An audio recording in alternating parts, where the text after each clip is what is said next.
Welcome back to Morning Break, live here inside the Telfair Museum's Jepson Center, where we are highlighting the Pulse Art and Technology Festival, kicking off tonight with a reception with the featured artist who is going to join me in just a moment, Jim Campbell, fresh from California. But take a look at this, eroding waves. Now, it may just look like a bunch of balls of white light, but if you take a closer look, you're going to start to see the silhouettes of people who are maybe just out for a morning swim, swimming some laps, if you will. We've got about 3,500 of these LED lights, and as we move around the edge here, you kind of get an idea of the depth of this art sculpture. And I want to introduce the artist, Jim Campbell, who is joining me, as I said, fresh from California. Jim, you made the trip in here last night, and I'm so excited to have the opportunity to figure out what in the world I'm looking at here and what it took to put this together. It's a sculpture that has imagery embedded in it, and the images are of kids in a swimming pool shot from above. And I wanted to create a work that went from 2 dimensions to 3 dimensions. So you can see at the top of the sculpture is kind of a surface, and it erodes into 3 dimensions. And we've got several different pieces in here in this exhibit that we want to showcase, but really quickly, your background, I understand you started in high definition and then you've gone to the other end of the spectrum with some of this work. Yeah, my day job used to be designing integrated circuits for high definition TV.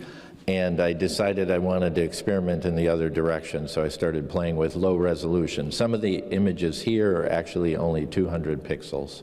200 pixels, okay, and also not moving as much as we see a little bit of movement in this. Let's walk over here and take a look at this one, and as we do, when I first glanced at this, I thought, okay, we've got colors on a screen and there's not much to this, but you said no, there actually is a lot going on here. You just have to look at it. This one's also playing with perception, but in the direction of time. It's moving at about 1/100th normal speed.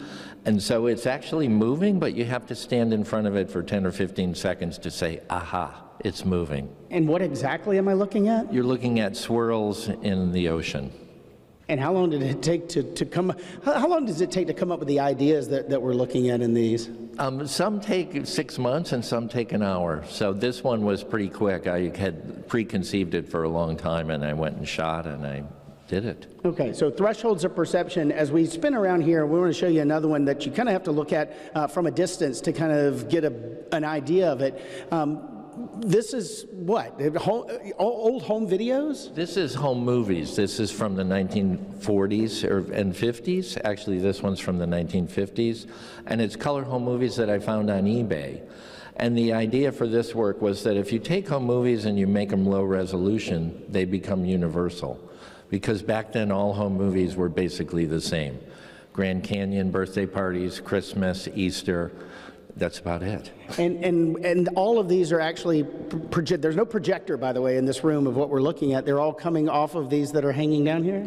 Yes, there are pixels here that are facing the wall, and they project little spots of light against the wall, and they all coalesce to create the image. Really quickly, what does it mean to you to be a part of the Pulse Art and Technology Festival? You were saying earlier, this is something you've been doing for quite a while, but you kind of get a look at how people are taking this maybe to the next level. Yeah, which I haven't seen yet. But yeah, it's exciting to be part of a show with most of the artists being younger, given that I've been doing it for 30 years and I'm kind of in my ways, so it's nice to see what younger artists are doing. We appreciate you joining us this morning. You'll be able to check out Jim at the reception here as the Pulse Art and Technology Festival kicks off this evening. They've got events going on tomorrow, and then of course the Free Family Day is on Saturday with stuff going on, especially activities for kids to get involved and experience and come in and check some of this stuff out, and we'll have that information on our website. More still here to come on Morning Break. We will be right back.